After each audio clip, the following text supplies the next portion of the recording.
Cara dan strategi dalam memulai saham, step by step dari nol.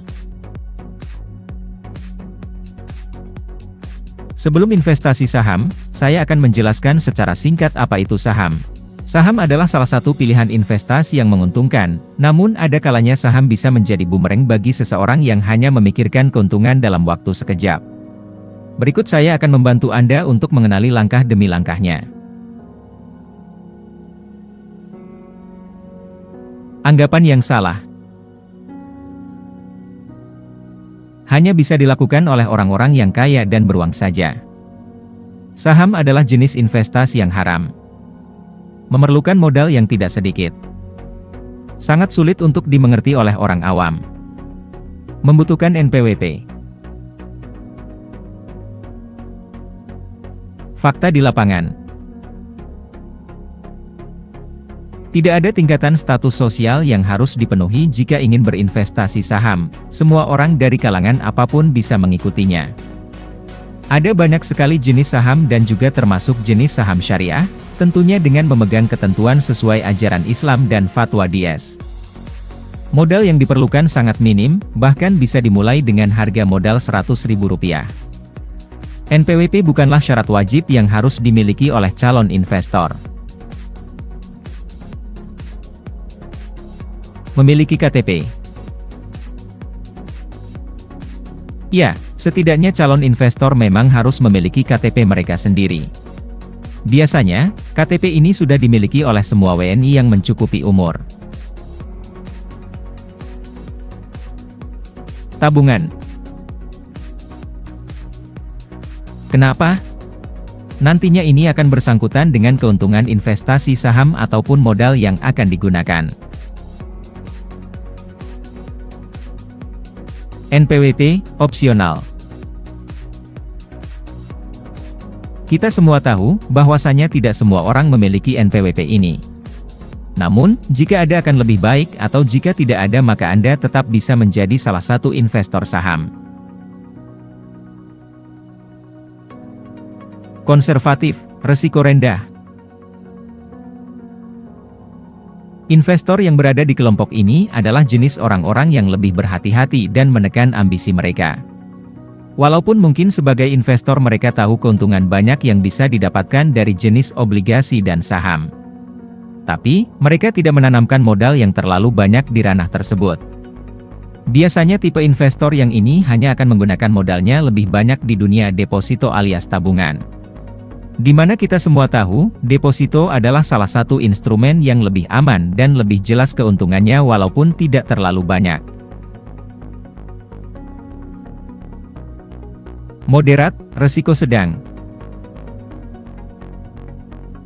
Biasanya, jenis investor yang satu ini tergolong lebih tertantang dan suka menginvestasikan modal mereka pada jenis instrumen yang beresiko sekalipun. Namun, tetap dalam jumlah modal yang terbatas dan tentunya tetap bisa menekan ambisi mereka untuk jumlah modal yang akan ditanamkan. Agresif, risiko tinggi. Seperti nama dari jenis kelompok ini, kita tahu bahwa tipe investor yang satu ini tergolong lebih berani dan akan menyukai tantangan di dunia investasi saham.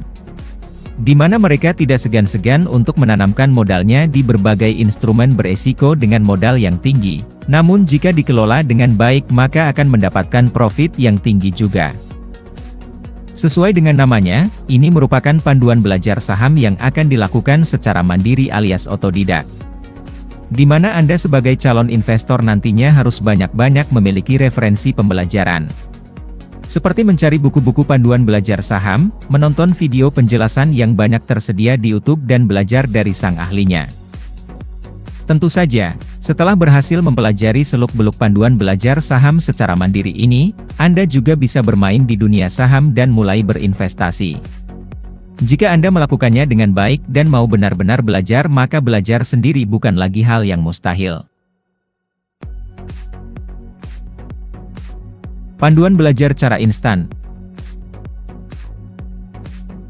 Nah, metode yang satu ini cukup direkomendasikan, karena nantinya Anda akan langsung ditangani oleh mentor yang berpengalaman di dunia saham. Panduan pembelajaran ini akan dituntun langsung oleh pihak IDX, yakni pengelola pasar saham di Indonesia, di mana kita akan dianjurkan untuk mengikuti sekolah pasar modal. Sekolah pasar modal ini sendiri terbagi menjadi dua bagian, yakni pembelajaran tentang serba-serbi saham, praktek lapangan, di mana Anda akan langsung diarahkan untuk membeli saham dan mencoba menjadi investor. Sekolah pasar modal ini juga sudah bisa didatangi untuk banyak daerah yang tersebar di Indonesia. Bahkan, sebagai calon investor yang memilih belajar secara instan ini, maka Anda juga bisa memilih dua jenis jurusan, yakni Sekolah Pasar Modal Reguler. Ini merupakan jenis SPM yang nantinya akan mengajarkan Anda tentang banyak cara investasi saham untuk semua jenis industri yang ada. Sekolah Pasar Modal Syariah.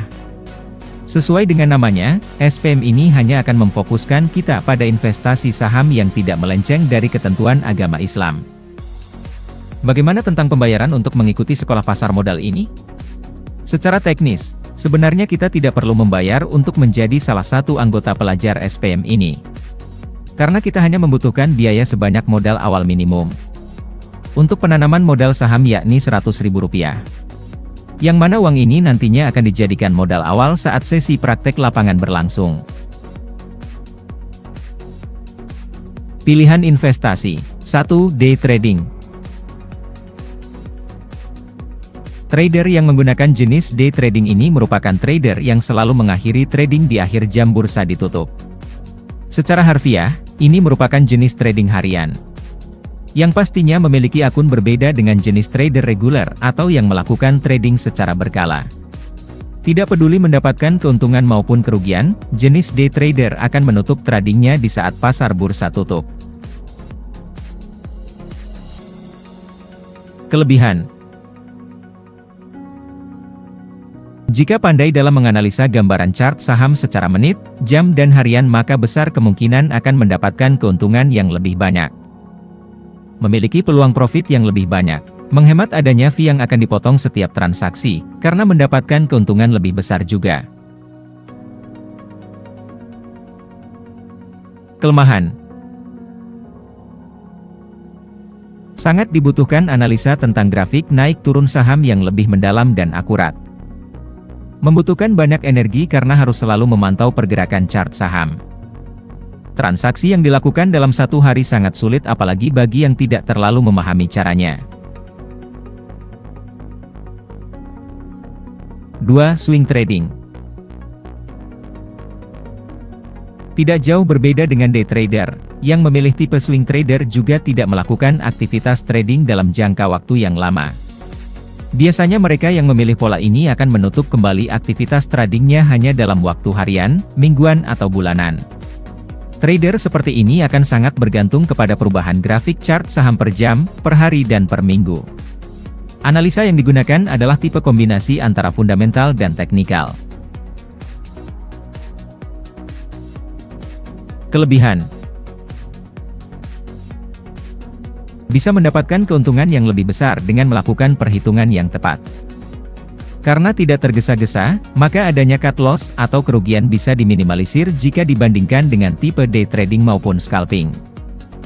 Menggunakan jenis tipe analisa yang lebih bisa dipahami oleh orang baru. Kekurangan. Kemungkinan rugi tetap ada karena tidak memiliki jenis dukungan atau support yang memadai. Tidak sepenuhnya bisa bergantung pada tipe analisa grafik chart yang pastinya akan selalu berubah-ubah. Karena pemantauan dari grafik chart saham tidak dilakukan secara intensif, hingga kurang efisien dengan profit yang mungkin didapatkan. 3. Position trading. Ini merupakan tipe trader yang menggunakan waktu trading lebih lama jika dibandingkan dengan day trader maupun swing trader. Karena jangka waktu aktivitas yang dilakukan bagi trader tipe ini adalah menengah hingga jangka waktu panjang, hingga dijuluki sebagai seseorang yang sedang nabung saham. Trader tipe ini biasanya akan mencari dan membeli saham yang sedang diminati dan menyimpannya hingga menghasilkan profit. Kelebihan. Tidak perlu memantai grafik chart saham secara berkala dan terlalu sering seperti tipe trader yang sebelumnya. Keuntungan setiap transaksi lebih besar. Kemungkinan mendapatkan profit lebih banyak. Kekurangan. Akan mendapatkan kerugian yang banyak ketika salah dalam pengambilan langkah analisa. Butuh waktu ekstra karena lebih membutuhkan banyak waktu agar bisa menghasilkan profit banyak. Memerlukan kesabaran jika dibandingkan beberapa tipe trading di atas. Kenali risiko dan manfaat. 1. Capital gain. Ini merupakan istilah yang ditunjukkan jika seseorang berhasil mendapatkan keuntungan dari penjualan modal mereka dibandingkan pembelian modal saat melakukan investasi. Ini merupakan salah satu tujuan utama yang diincar oleh para trader agar bisa mendapatkan keuntungan dalam bermain saham. Misalnya saja ketika Anda membeli sebuah saham X seharga 2.000 dan tiba-tiba 2 hari kemudian harga menjadi 2.400 dan Anda menjualnya. Maka keuntungan yang Anda dapat dari saham X ini adalah 400. 2. Dividen. Ini merupakan istilah keuntungan yang akan didapatkan oleh trader yang menggunakan tipe nabung saham. Dividen sendiri merupakan istilah bagi hasil atau korporasi yang dilakukan antara perusahaan dengan pemilik saham mereka. Keuntungan dividen yang didapat akan semakin banyak jika kita sebagai investor juga menanamkan modal saham yang besar. 3. Profit loss. Apapun aktivitas yang kita lakukan termasuk di dalam dunia investasi saham, pasti akan ada yang namanya kerugian, di mana ini dikenal sebagai profit loss. Ini merupakan risiko yang harus dihadapi oleh setiap investor saham. Biasanya profit loss ini berupa penurunan harga saham hingga tidak kembali mencapai kenaikan harga yang diinginkan. Atau masalah dividen yang tidak kunjung didapatkan sehingga mengancam kebangkrutan perusahaan atau badan usaha tersebut. Namun, walaupun ada beberapa risiko yang mengancam dan berujung pada kerugian ini, tetap saja dibutuhkan ilmu yang lebih dalam untuk tetap fokus dalam berinvestasi saham. Jika Anda sudah mempelajari dan mengalaminya secara langsung, maka Anda akan semakin lebih memahami situasi di dunia saham. Selamat mencoba! Terima kasih sudah nonton, jangan lupa like, subscribe, dan share ya!